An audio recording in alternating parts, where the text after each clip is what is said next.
что же скрывает игра «Радужные друзья» на самом деле?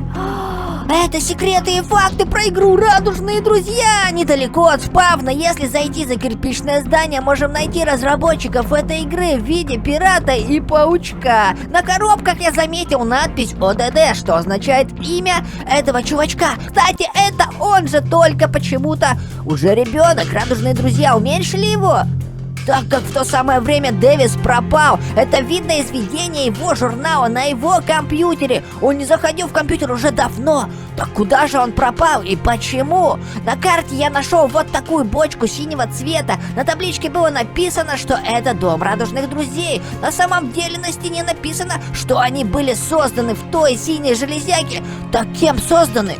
Другом и предателем Трентоном. Кто же он такой? Узнаете?